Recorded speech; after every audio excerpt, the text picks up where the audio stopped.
Bonsoir Pascal, alors j'ai une petite question pour vous. Alors quel est votre avis concernant la politique menée par Emmanuel Macron aujourd'hui en France?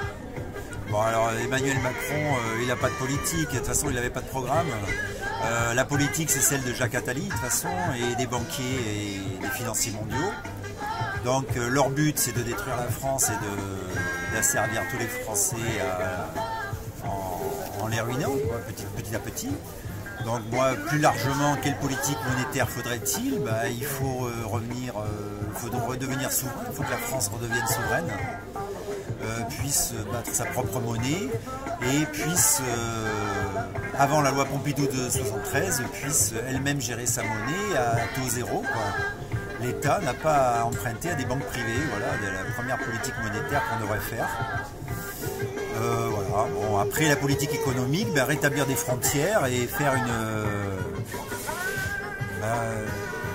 comment on dit, la politique industrielle française, elle doit être d'abord priorité à la France, priorité aux entreprises françaises, ne pas délocaliser, mettre une taxe environnementale et une taxe sociale sur tous les produits d'importation qui sont d'une concurrence déloyale, quoi.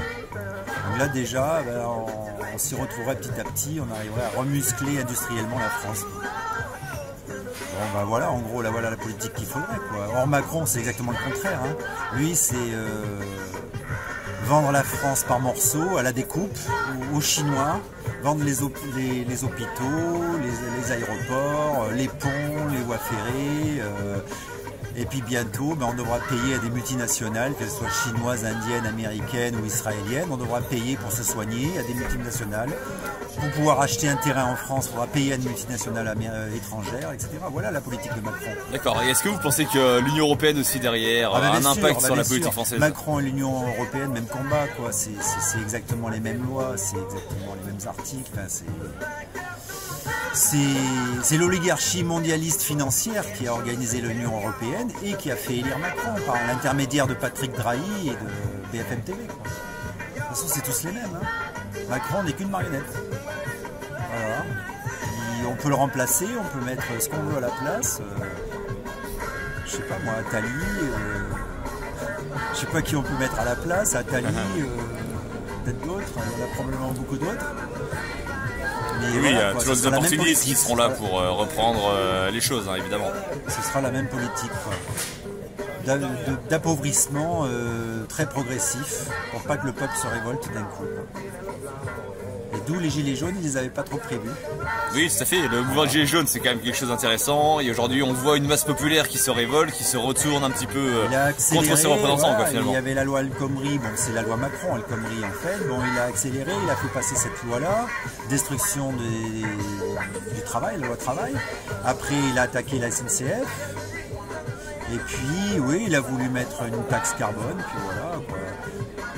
Bon, ça aurait pu péter à un autre moment, peut-être la loi sur les retraites, la retraite par points. Donc pour l'instant, on vous promet, vous avez 1000 points, vous aurez une retraite à 1000 €. Mais tout le monde sait bien que les coûts en bourse, un beau jour, une multinationale vous dira: ah ben non, désolé, le point il vaut plus 1 €, il vaut 50 centimes, quoi. Vous n'avez plus une retraite de 1000 €, vous avez une retraite de 500 €.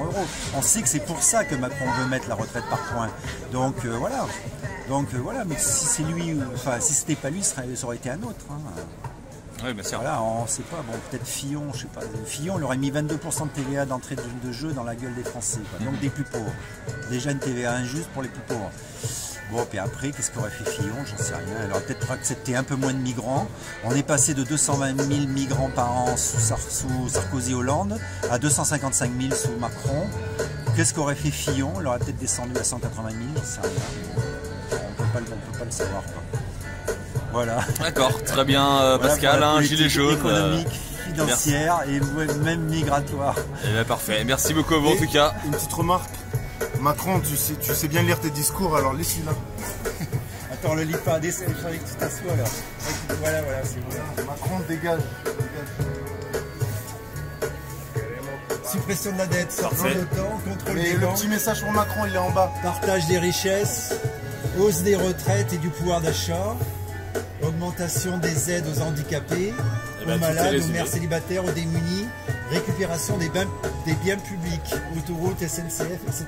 Mais avant tout ça, Macron dégage. Ah, oui, Macron, évidemment. on n'attend rien de Macron. Évidemment.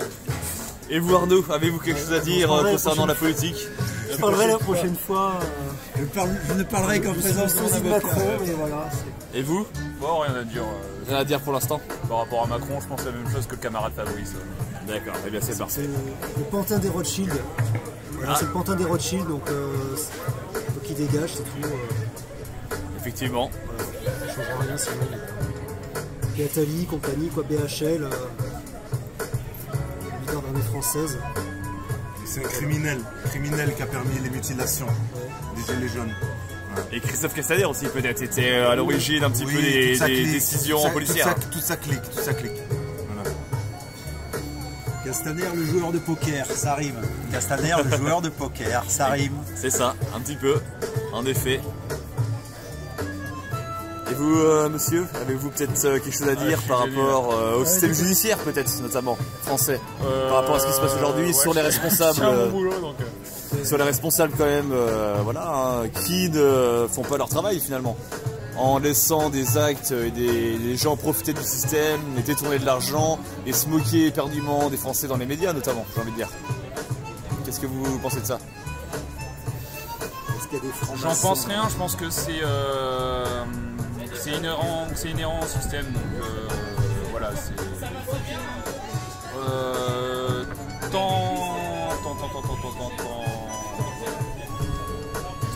tant qu'on accepte l'échange marchand, l'argent, l'État, le capitalisme, on aura des inégalités, de la misère, donc voilà, c'est consubstantiel à notre système. Voilà, donc on peut faire de la mesurette, choisir un capitalisme français plutôt qu'international, oui c'est plus joli, mais ça change pas le quotidien des gens. Les gens continuent de bouffer pour de bosser pour de la merde, voilà. Une merde moins, peut-être de meilleur goût, mais de la merde quand même. Donc à bas le travail, voilà. À bas le travail salarié, hein. On va pas se rouler les pouces, mais voilà. On produit pour nous, pas pour Attali. Voilà, c'est tout. D'accord, parfait. Merci à vous en tout cas. Merci messieurs. Continue la lutte. Merci bien. Très simple, salaire maximum, il y a un salaire minimum, un salaire maximum, par exemple 15 fois le SMIC, 12 fois le SMIC, il faut avoir les plus méritants, les grands chirurgiens, les patrons de cliniques, d'hôpitaux, ils peuvent avoir des très grands chercheurs, peuvent avoir un salaire correct, à voir si c'est 10 fois le SMIC ou 11 fois ou 12 fois ou 15 fois le SMIC, mais à partir de au-dessus, une tranche d'impôt à 90 ou 99%. Tous les patrons du CAC 40, tous les footballeurs, etc. Et les acteurs de cinéma, voilà. Pas compliqué, hein. Il y a des solutions. On veut des milliards, pas de problème, il y en a. On en trouvera. Exactement, comme quoi il suffit d'aller dans la rue, demander aux citoyens ce qu'ils en pensent, hein, il y a des solutions. C'est pas racketter le peuple avec une taxe carbone de 3 centimes sur le litre de diesel. Alors que les bateaux polluent 100 fois plus que les voitures et les avions polluent aussi pas mal, quoi. C'est vrai. Ou alors qu'ils ont qu'à nous proposer des voitures électriques sans le racket de l'allocation d'une batterie, 100 € par mois. Même si vous ne roulez pas, vous êtes déjà racketté d'entrée de jeu de 100 € par mois si vous prenez une voiture à batterie. Déjà d'entrée de jeu. Où est-ce qu'ils vont ces 100 € par mois? Toujours dans les poches des mêmes, quoi. Après on s'étonne que ça ne marche pas l'écologie. Voilà, on s'étonne que l'écologie ne marche pas après. Ben, voilà. Bon. Je pourrais parler pendant des heures. Eh ben, merci beaucoup en tout cas, c'est gentil. Bonne soirée à vous en tout cas. Merci beaucoup messieurs. Les gilets jaunes sont plus nombreux. Toujours plus nombreux. Merci à vous.